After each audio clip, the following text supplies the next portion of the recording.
네, 파일은 어제 우리가 사용했었던 머신러닝 6번 regularization 규제라는 뜻이었죠. regularization이라고 하는 파일을 열어주시면 됩니다. 그리고 일단 모두 실행을 한번 해주세요. 모두 실행 한번 해주시고 어, 복습은 여기서부터 하도록 하겠습니다. 목차 중에서 규제의 필요성이라고 하는 목차가 있었을 거예요. 여기서부터 코드를 리뷰하면서 어제 했었던 거 잠깐 복습 좀 해보도록 할게요. 규제라고 하는 게 왜 필요한가? 그리고 규제가 무엇인가라고 하는 거를 설명을 드리기 위해서 저희가 그 고차항들을 포함하는 선형회기를 했었었죠. 변수가 하나만 있을 때, 즉 물고기의 길이를 가지고서 물고기의 무게를 예측하는 그런 문제에 있어서 선형회계를 할 때, 어, 이렇게 쓸까요? 네.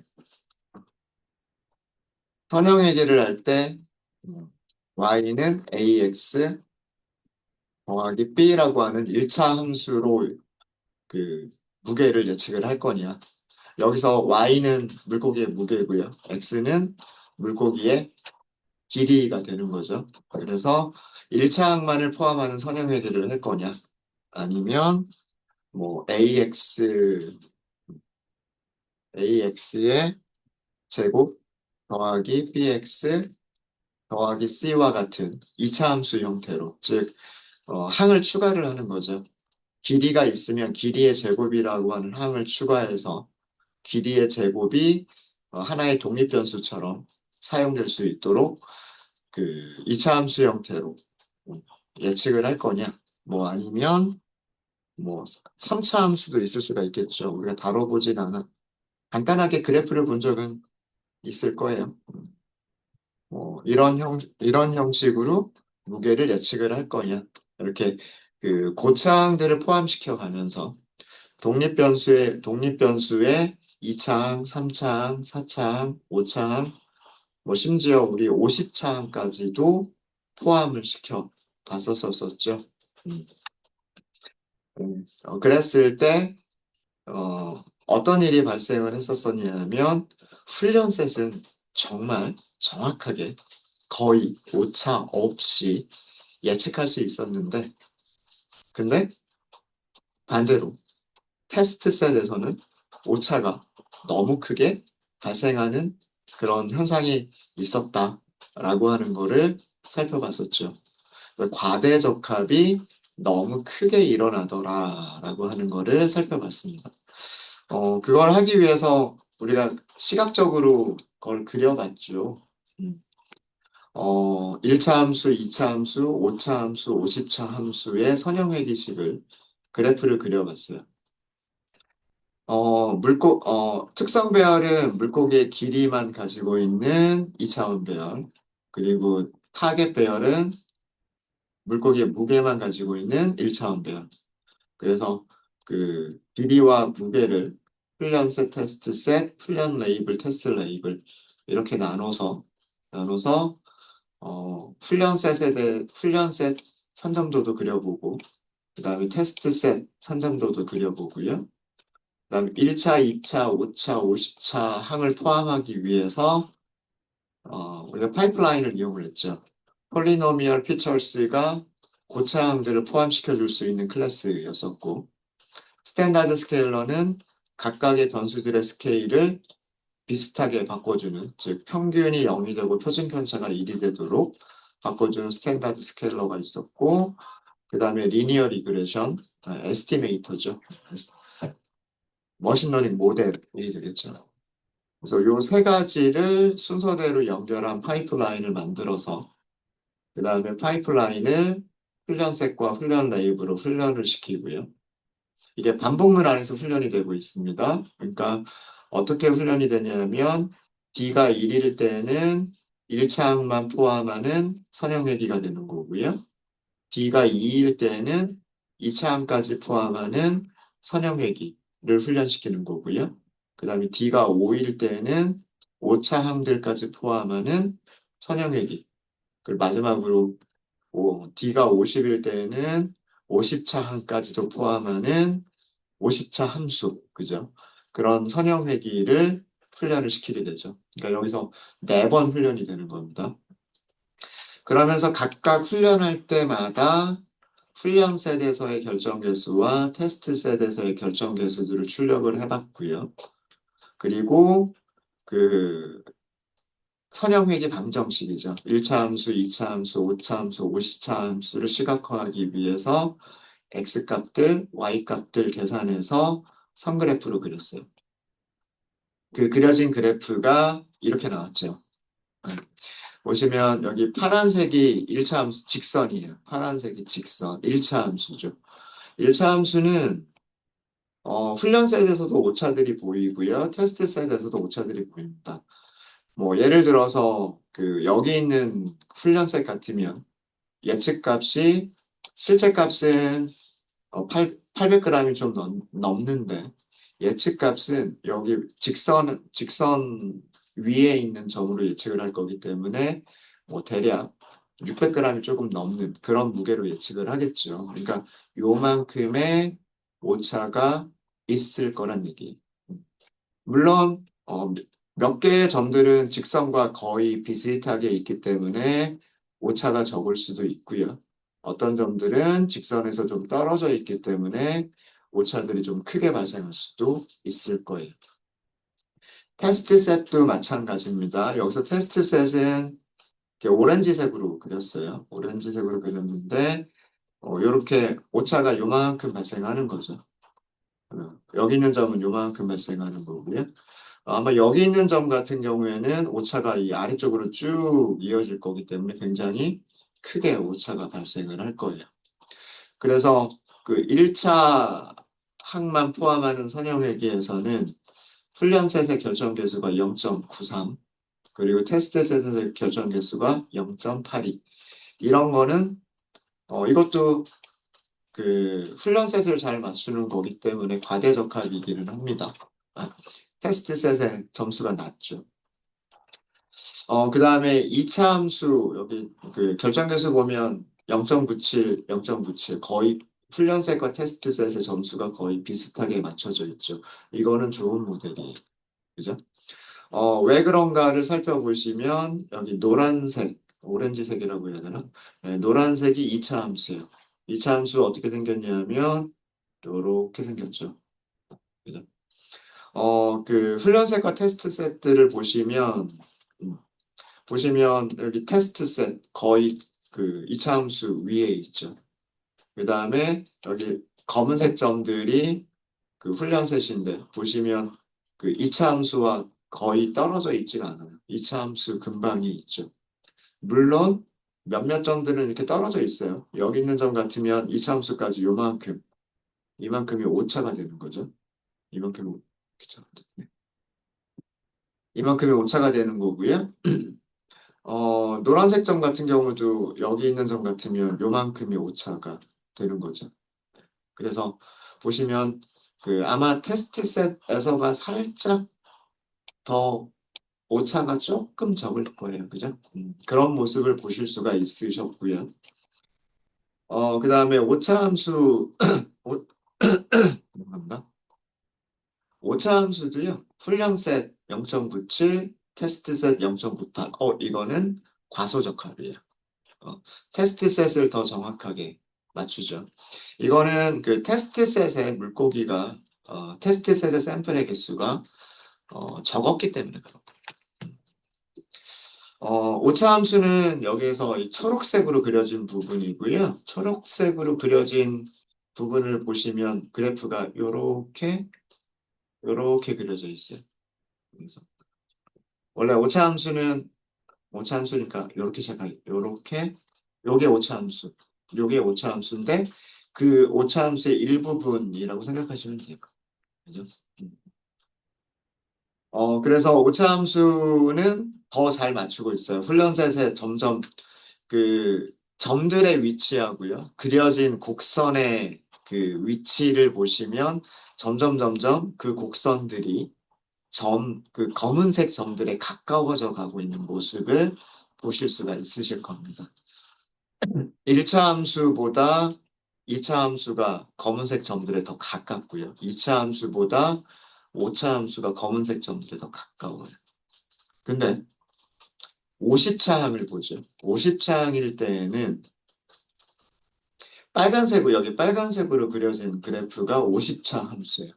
50차 함수를 보시면은요, 우리 훈련색, 검은색 점들을 보시면 되죠. 검은색 점 보시면은요, 그 함수 거의 근처에 있죠. 그 함수 근처에 있고요. 여기도 거의 근처에 있고. 여기 있는 값들도 보시면 약간 떨어져 있기는 하지만 거의 그 곡선 근처에 있어요. 그죠? 게다가 여기 보세요. 여기 있는 점, 여기 있는 점, 여기 있는 점, 여기 있는 점. 전부 다 어때요? 곡선에서 전부 다 얘네들을 설명하고 있죠. 50차 함수가, 50차 함수가 이 테스트 셋의 무게를 거의, 거의 오차 없이 정확하게 예측하고 있답니다. 이런 모습을 과대적합, 오버피팅이라고 얘기합니다. 그러니까 선형외계 방정식이 훈련셋은 너무 잘 맞아가는 거죠. 너무 맞췄다는 얘기예요. 너무 맞췄다. 그 차수를 높이기만 하면은요, 차수를 높이기만 하면 얼마든지 맞출 수 있어요. 뭐, 예를 들어서 점들이 막 이렇게 떨어져 있더라도요, 이렇게 떨어져 있더라고 하더라도 우리가 즉 곡선의 방정 뭐 만들 수만 있다면 뭐 요렇게 이런 식으로 지나가는 이런 식으로 지나가는 어떤 함수를 찾아낼 수가 있단 말이에요. 그래서 얼마든지 고차 항들을 포함시켜 나가게 되면 훈련셋에 맞춰고 갈 수가 있어요.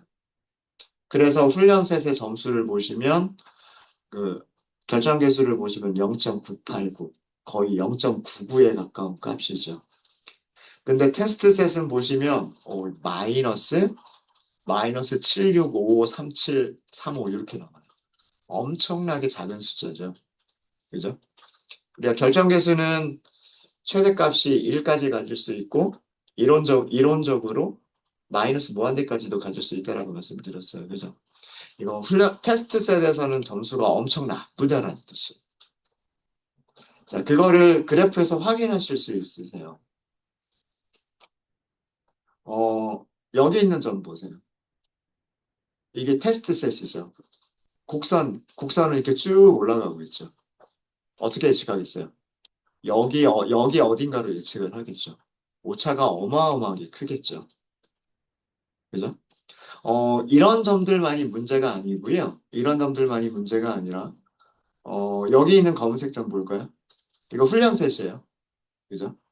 훈련셋이고, 얘는 그 50차 함수가 거의 정확하게 무게를 예측하고 있어요. 그쵸?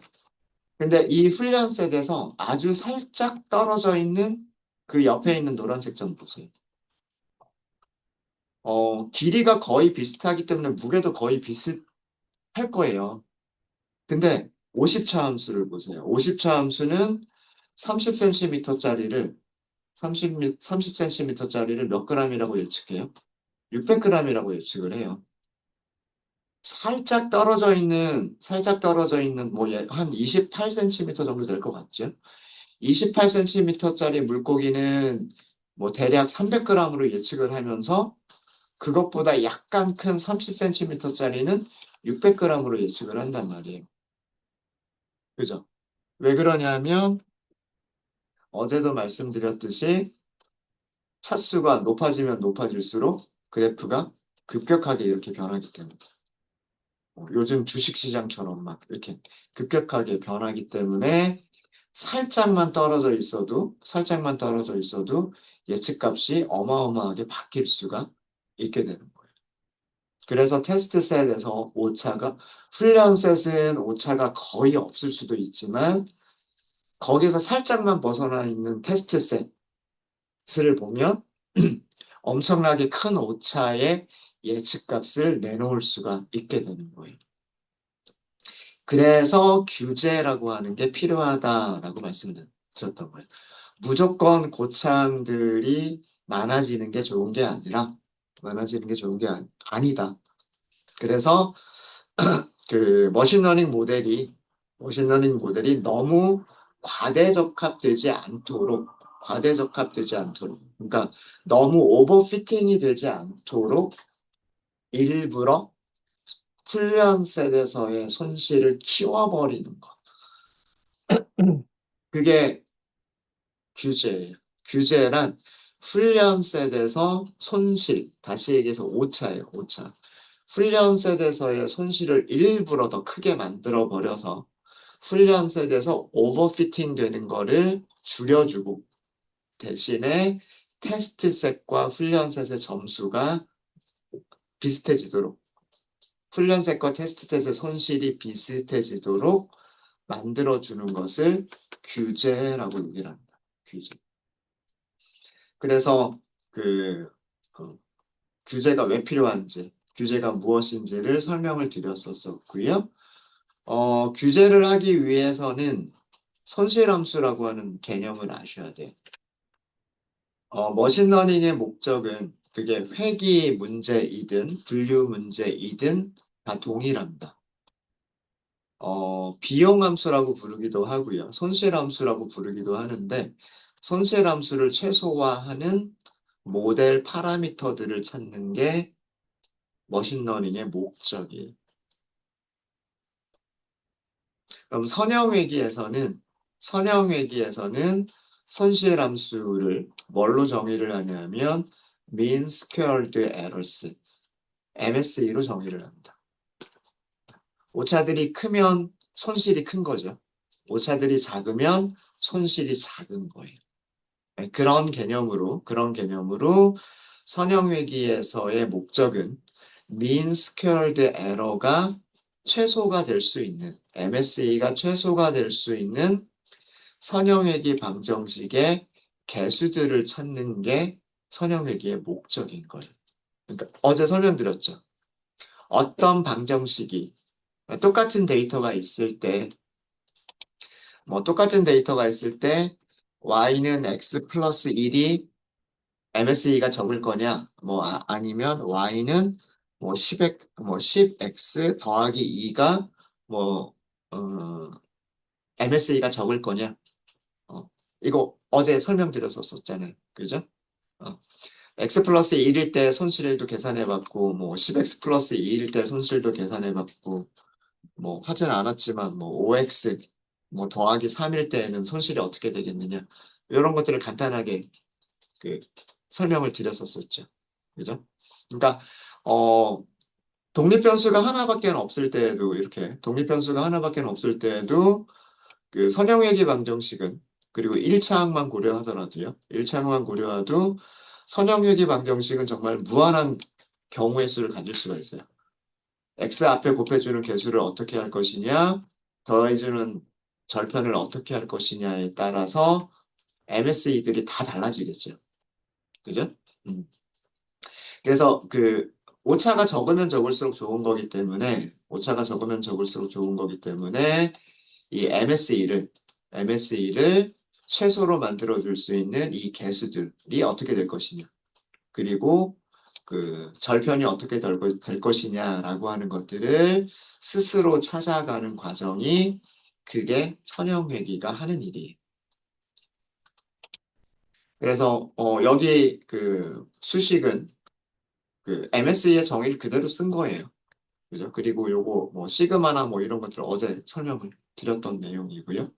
실제값에서 MS의 정의는 실제값에서 예측값 뺀 거, 이게 오차고요. 그 오차를 제곱을 하죠. 근데 오차들이 샘플 개수만큼 나오니까 오차들의 제곱을 다 더하죠.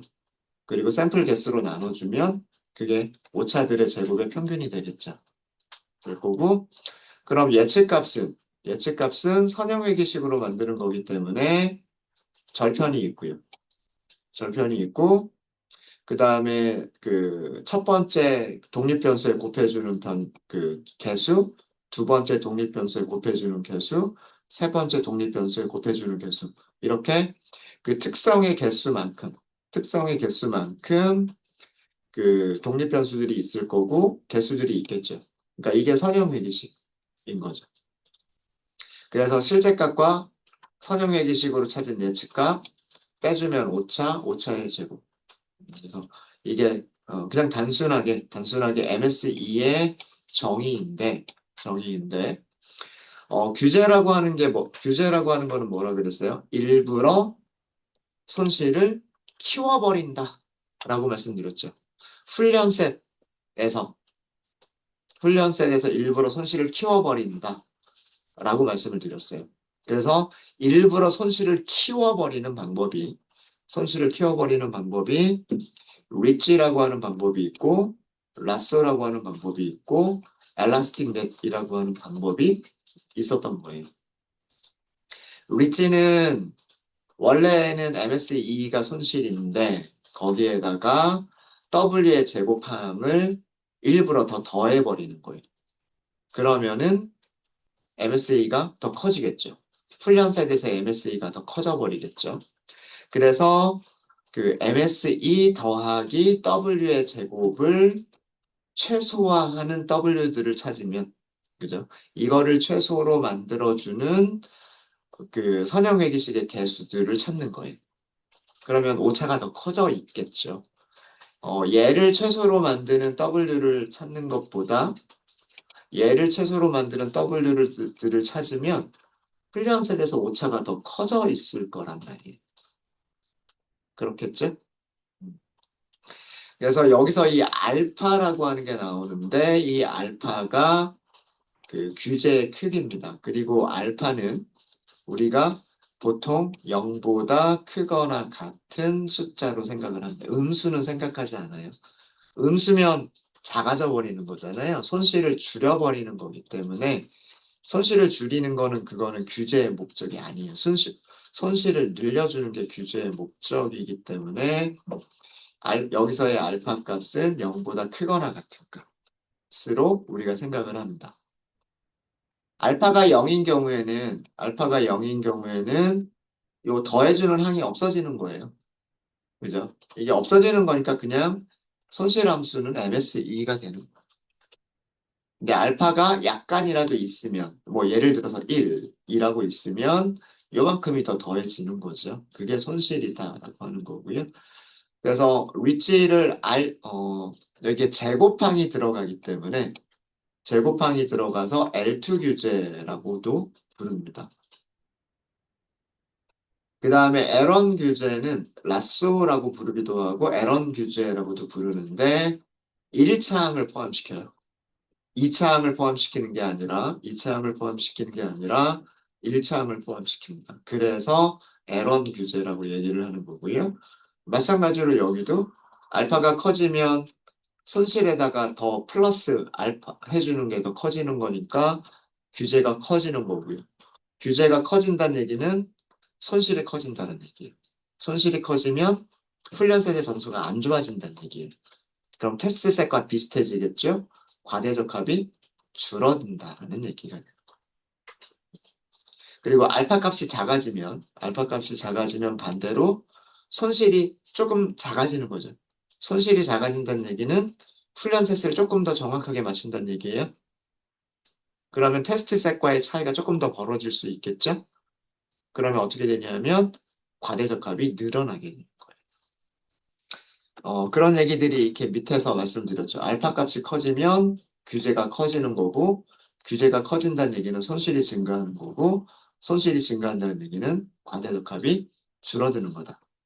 반대로 알파 값을 줄여준다는 얘기는 규제를 작게 만든다는 얘기고, 규제를 작게 만든다는 얘기는 훈련셋의 손실이 감소한다는 얘기고, 훈련셋의 오차가 작아진다는 얘기는 과대적합이 커진다는 얘기다.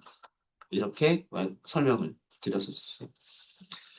그리고 마지막으로 엘라스틱 넷이라고 하는 규제 방법은 1차항과 2차항을 둘 다 포함시키는 게 엘라스틱 넷입니다. 즉 쉽게 얘기해서 에런 규제와 그 다음에 L2 규제를 동시에 사용하는 게 엘라스틱 넷이고요. 그럼 엘라스틱 넷에서는 우리가 조정해 볼 수 있는 값이 두 가지가 있는데 우선 알파. 알파는 규제의 크기. 1차 항을 얼마나 크게 넣을 것이냐, 2차 항을 얼마나 크게 넣을 것이냐. 이게 알파의 크기, 그 규제의 크기고요. 알파가. 그 다음에 R이라고 하는 값이 있는데, R은요, L1 규제의 비율입니다. 비율. 그래서 R은 여기도 써져 있지만 0과 1 사이에 있는 값을 사용을 하는 거예요. 그래서 R이 만약에 0.5다. 그럼 1-R도 0.5가 되는 거죠.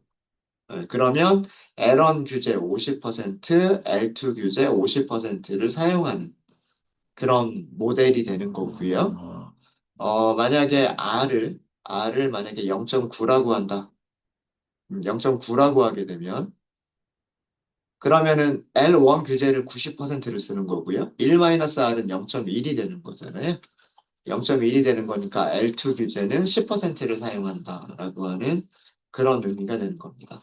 그래서 R은 L1 규제의 비율이라고 해서 L1 ratio, L1 ratio라고 얘기를 합니다. 머신러닝 모델의 그 파라미터들을 보면은요, 앞으로는 제가 그 사이클런의 문서들을 좀 보여드릴 거예요.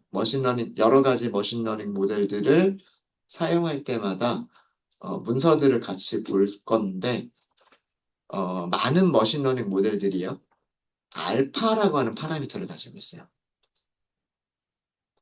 그러면 여러분들은 뭐라고 생각하시면 되냐면, 그 머신러닝 모델이 규제를 가지고 있구나. 규제를 가지고 있는 머신러닝 모델이구나. 라고 생각하시면 되고요. 알파 값을 키워주면 규제를 더 크게 만들어서 과대적합을 줄이기 위한 용도다라고 생각하시면 되고, 알파 값을 줄여주면 규제의 크기를 줄여서 오히려 훈련셋의 점수를 높여주려고 하는 그런 역할이다라고 생각하시면 돼요.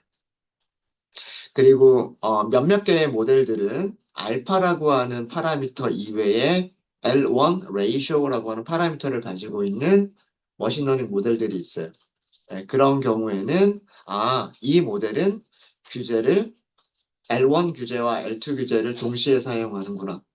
이렇게 생각하시면 되고요.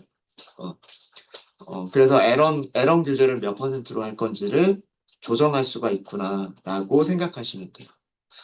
그런 클래스들이 나올 때마다 앞으로 보여드릴게요. 그래서 어제 그래프를 그려봤죠. 아마 여기 있는 코드들은 위쪽에 있었던 코드와 비슷할 거예요. 1차 함수, 1차 함수, 2차 함수, 5차 함수, 50차 함수를 그리는 것과 비슷할 텐데, 다른 점은 여기가 리니어 리그레션이 아니었고요. 뭐 리치나 라쏘나 엘라스틱 넷이나 뭐 그런 식으로 여러 가지를 바꿔가면서 사용할 수 있도록 함수를 하나만 정의를 했었던 거예요. 여기는. 그래서 L2 규제 같은 경우에는 리치를 만들면 되죠. 리치를 만들어서 넣어주시면 그래프가 이렇게 나왔어요. 아까 50차 함수 그래프가 굉장히 다르게 보이죠. 선형회기, 규제가 없는 선형회기에서는 50차 함수가 막 이렇게 나왔었어요. 이렇게 나왔었잖아요. 근데, 규제를 딱 넣어주니까 50차 함수가 이게 빨간색 보시면 이렇게 바뀌어버리는 거예요. 이렇게 바뀌어버렸기 때문에 훈련 셋도 비슷하고 테스트 셋도 비슷해지는 거예요. 아까 그 근방에 있었던 점들이 굉장히 다르게 예측한다라고 말씀을 드렸었는데 여기 28cm짜리 물고기 이 물고기의 예측값과 여기 30cm에 있는 물고기의 예측값이 어때요? 비슷하죠. 이게 규제의 효과다라고 말씀을 드렸었습니다. 기억나시죠? 이 리츠라고 하는 클래스 생성자를 보시면은요, 여기 알파라고 하는 게 있어요, 알파. 이게 규제의 크기, 규제의 크기. 이렇게 생각하시면 됩니다. 오늘 경사관법을 공부하시면 맥스 이터와 톨러런스, 톨이라고 하는 게 무엇인지 아마 아시게 될 거예요. 요거는 나중에 말씀을 드릴게요. 그 다음에, 에스티메이터로 라쏘를 줬죠. 어, 라쏘라고 하는 객체는 여기도 마찬가지예요. 에런 레이션은 없고요. 알파라고 하는 것만 있어요. 어, 라쏘는 에런 규제이기 때문에 1차항을 포함시키는 거죠. 1차항을 포함시키는 규제의 크기를 얼마나 크게 할 것이냐라고 하는 게 있고요. 여기도 똑같이 맥스 이터 톨러런스라고 하는 부분들이 있긴 있습니다. 그죠? 요거 나중에 말씀드릴 거고. 중요한 거는 알파가 제일 중요한 거예요. 알파가 규제의 크기다. 규제의 크기를 1.0으로 사용을 한 거예요. 1.0으로 사용했고, 모양이 비슷해요. 약간 다른 점은 뭐냐면, 50차, L2 규제, 리치에서는 요 빨간색이 요렇게 갔어요. 요렇게. 약간, 밑으로 약간 더 급하게 조금 내려간 모습이고요. 여기서는 약간 부드럽게 내려갔어요. 그러니까 약간, 어, 완만하게 내려갔죠. 이쪽 부분이 살짝 좀 달라졌습니다. 근데 대체적인 모습은 비슷해요. 요렇게 해서 요렇게 갔다라고 하는 대체적인 모습은 비슷한데 요 아래쪽이 살짝 바뀌어 있을 거예요. 네, 곡선의 곡률이 조금 바뀌어 있죠. 그 다음에 엘라스틱 넷 그려봤고요. 엘라스틱 넷은 요렇게 보여주고 있습니다. 거의 비슷하게 훈련셋과 테스트셋을 거의 비슷하게 예측하고 있고요. 여기 엘라스틱 넷 생성자 보시면 여기 알파라고 하는 거 있죠. 에런 레이쇼가 있어요. 그러니까 엘라스틱 넷은 규제와 관련된 파라미터가 알파라고 하는 것과 에런 레이쇼라고 하는 두 가지를 가지고 있는 거예요. 그리고 뭐 여기도 맥스 이터, 톨러런스 이런 부분들이 있습니다. 여기서 그 설명드린 그 위치라고 하는 클래스, 라쏘라고 하는 클래스, 그리고 엘라스틱 넷이라고 하는 클래스들은요, 전부 다 선형 회귀를 하는 클래스들이에요. 기본적으로는 리니어 리그레이션을 하는 클래스들이에요. 선형 회귀. 알파가 0이면 리니어 리그레이션 하고요. 거의 비슷한 결과를 줘요. 근데 그 리니어 리그레이션 플러스 규제가 들어간 게 리치라고 하는 클래스, 라쏘라고 하는 클래스, 엘라스틱 넷이라고 하는 클래스인 거예요. 그러니까 얘네들은 전부 다 선형 회귀의 변종들이에요. 리니어 리그레이션은 그냥 단순하게 MSA를 최소로 만들어주는 파라미터들만 찾았던 거고요. 리치나 라쏘나 엘라스틱 넷은 MSE 플러스 알파. 그 플러스 알파가 규제죠.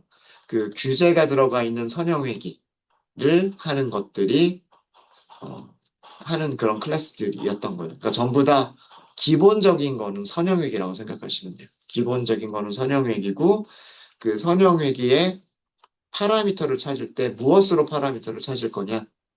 MSE만 가지고 할 거냐? MSE 플러스 W 제곱을 할 거냐? 아니면 MSE 플러스 W를 할 거냐?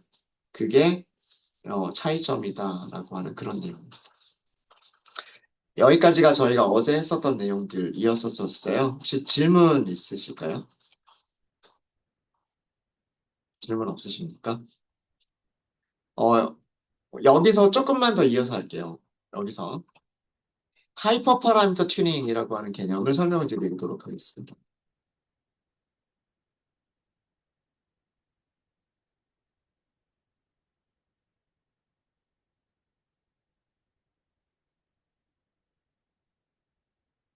몇 가지 용어들을 좀 정리를 좀 해드리도록 할게요.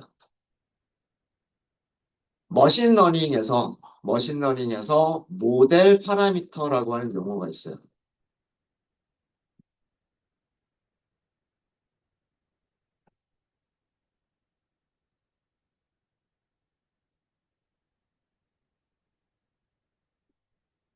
어, 모델 파라미터란 머신러닝 알고리즘에서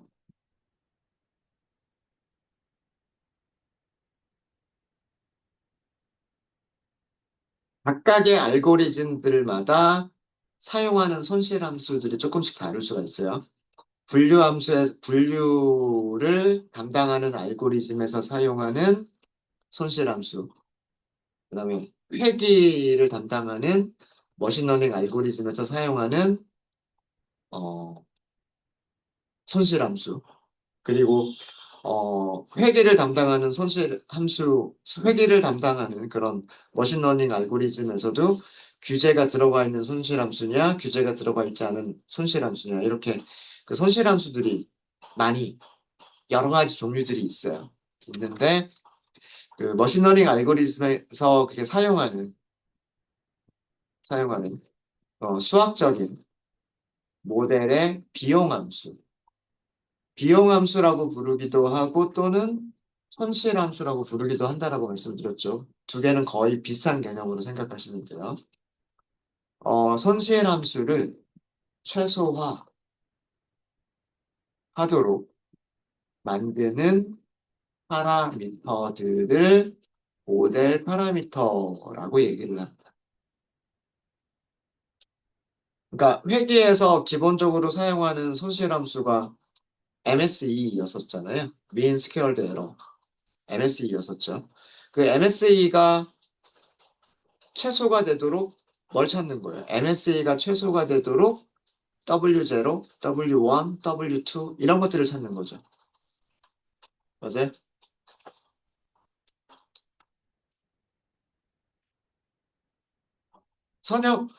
그러니까 선형회귀 방정식 Y 예측값이죠. 예측값을 계산하는 방법이, 그죠? 예측값을 계산하는 방법이 상수함, 그죠? 그 다음에 첫 번째 독립변수가 있으면 여기에 곱해주는 W1이라고 하는 개수. 만약에 독립변수가 또 있다라고 한다면, 두 번째 독립변수가 있다라고 한다면 여기에 곱해주는 개수. 세 번째 독립변수가 있다라고 한다면 여기에 곱해주는 개수. 이게 선형회귀식이잖아요. 그죠? 이게 선형회귀식이죠. 이 예측값이 있고 그 다음에 뭐가 있어요? 실제값이 있죠. 그죠? 그럼 실제값에서 예측값을 빼주면 되잖아요. 실제값 빼기 그 다음에 예측값. 이게 뭐예요? 이게 오차죠. 그죠? 이 오차들을 제곱을 하겠죠. 그죠? 제곱을 하고 그거를 다 더하겠죠. 맞습니까? 그게 MSE잖아요. 맞아요? 그러면 여기 실제값에서 예측값을 뺀다는 얘기는 얘네들을 뺀다는 얘기예요. 그리고 다 더하겠죠. 제곱을 하고 다 더하겠죠. 음. 그러면 W1에 대해서 2차 함수가 되죠. W2에 대해서 2차 함수가 되죠. W3에 대해서 2차 함수가 되겠죠. 그래서 어제 뭐라고 말씀을 드렸냐면 2차 함수의 최소값을 찾는 문제와 비슷해진다라고 말씀을 드렸었죠. 기억나시죠? 음. 이런 손실 함수를, 그러니까 앞에 사실은 요것만 있는 게 아니라 썸, 합쳐준다. 뭐 그런 의미로 쓴 거예요.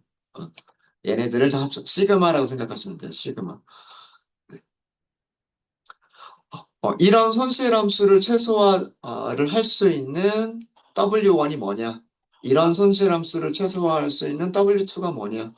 이런 손실 함수를 최소화할 수 있는 W3가 뭐냐?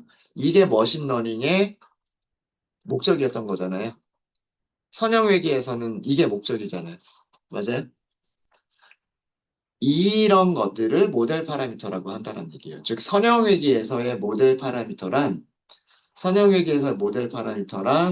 W0, W1, W2 이런 값들을 모델 파라미터라고 얘기를 합니다. 어, 다르게 얘기하면, 다르게 얘기하면, 머신러닝 모델이, 머신러닝 모델이,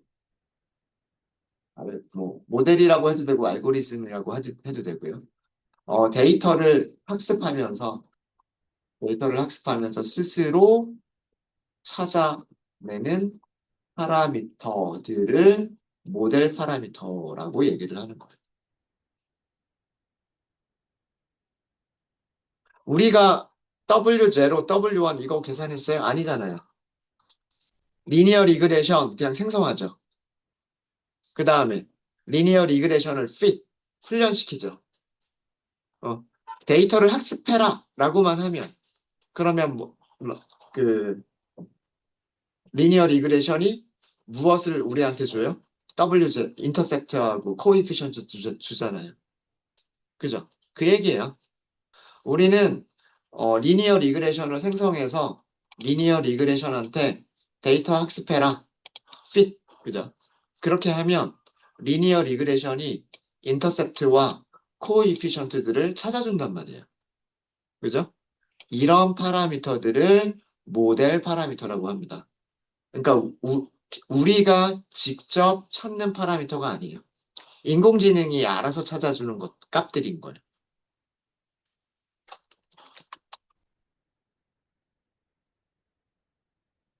모델 파라미터라고 하는 용어를 혹시 뭐 신문기사나 이런 데서 보신 적 없으세요? 요즘 GPT나 제미나이나 뭐 이런 것 때문에 뭐 모델 파라미터가 뭐 수십억 개다, 뭐 수백억 개다. 어, 모델 파라미터 훈련이 돼서 모델 파라미터를 뭐 그대로 가지고 와서 같은 모델 파라미터를 사용해서 데이터만 다르게 또 훈련을 시켰다. 뭐 이런 기사들 본 적 없으세요? 인공지능과 관련된 기사들이 있으면 유심히 한번 살펴보세요. 앞으로는.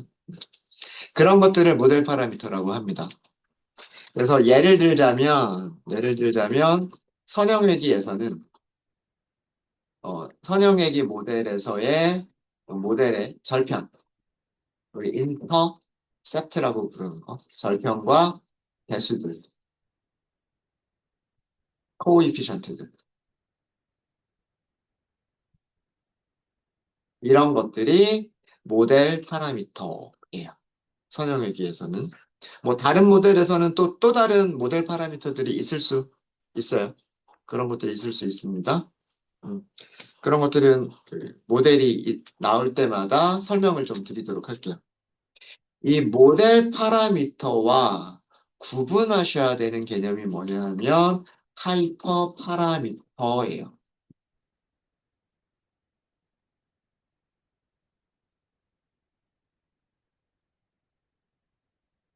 어, 하이퍼 파라미터란 그 머신 러닝 모델을 훈련시킬 때 데이터로 훈련을 시키죠. 훈련시킬 때 어, 개발자가 바꿔가면서 테스트하고 참 최적의 값을 어, 테스트하고 찾는 값들을 하이퍼 파라미터라고 얘기를 합니다. 그러니까 더 좋은 어떤 값에서 더 좋은 성능을 보여주는지 이거를 우리가 바꿔가면서 테스트하는 값들이 있어요.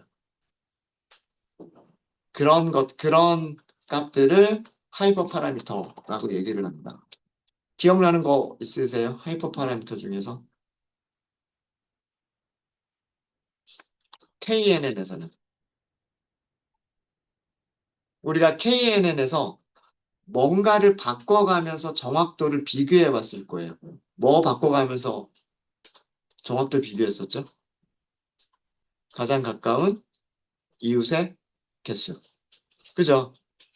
가장 가까운 이웃을 하나만 선택했을 때의 정확도와 가장 가까운 이웃 두 개, 세 개, 네 개, 다섯 개일 때 정확도. 그러면서 훈련셋과 테스트셋 정확도를 비교해 봤죠. 그죠? 그러면서 훈련셋에서도 정확도가 좋고 테스트셋에서 정확도가 좋으면서 가능하면 과대적합이 적은 그런 이웃의 개수를 찾았잖아요. 똑같은 데이터 가지고서. 그렇지 않아요? 이거는 머신러닝이 스스로 찾아주는 게 아니었죠. 머신러닝이 스스로 찾아주는 게 아니라 우리가 우리가 이웃의 개수가 3개일 때가 좋을까? 5개일 때가 좋을까? 7개일 때가 좋을까? 10개일 때가 좋을까? 언제가 더 좋을지 모르니까 계속 요거 바꿔가면서 테스트했었던 거잖아요. 그죠? 음. 그래서 KNN KNN 알고리즘에서는 그냥 이렇게만 할 거예요. 가장 가까운 이웃의 개수.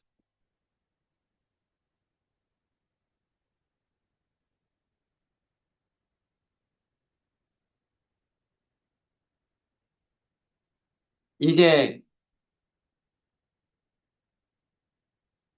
하이퍼 파라미터인 거예요. 또 있어요. 하이퍼 파라미터. 폴리노미얼 피처스에서는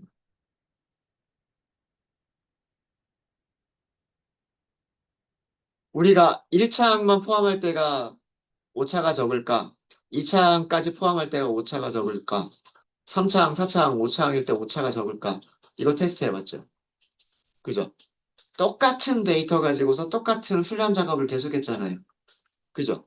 맞아요? 그럼 폴리노미얼 피처스에서 우리가 바꿔가면서 테스트하는 값은 뭐냐면 차수, 디그리. 이것도 하이퍼 파라미터라는 얘기예요. 그 다음에 규제. 규제는 뭐 L1 규제도 있고 L2 규제도 있고 둘 다 사용하는 엘라스틱 넷도 있죠. 이런 규제들에서는 우리가 무엇을 바꿔줄 수가 있냐면 알파, 규제의 크기. 그 다음에 L1 ratio. 이게 뭐냐면 L1, L1이라고 쓸게요. L1 규제의 비율.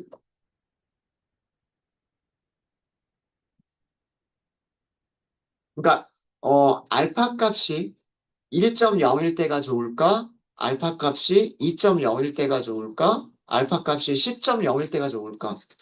이런 거 테스트해 볼 수 있는 거예요. 규제에서는.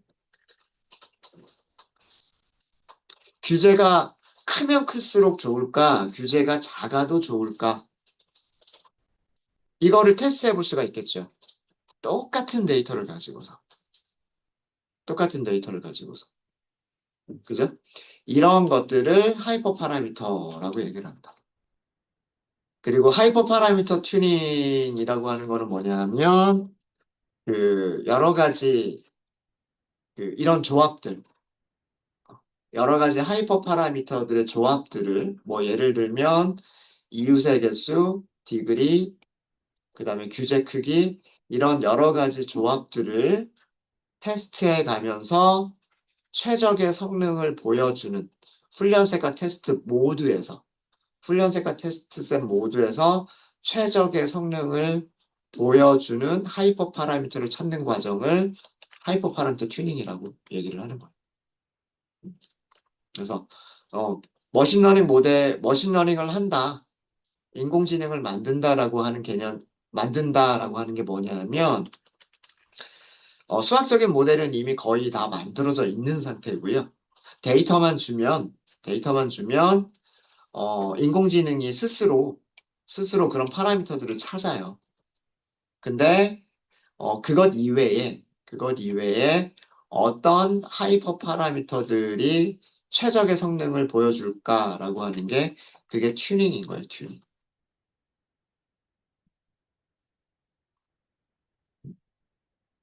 최적의 성능. 그러니까 성능을 평가하는 기준이 정확도나 분류에서는 정확도, 또는 회계에서는 결정계수. 이게 그 성능을 평가하는 기준이잖아요. 물론 이것들 말고도 더 있기는 하겠지만, 그죠? 최적의 성능을, 어, 최적의 성능을 갖도록 하이퍼 파라미터들의 어,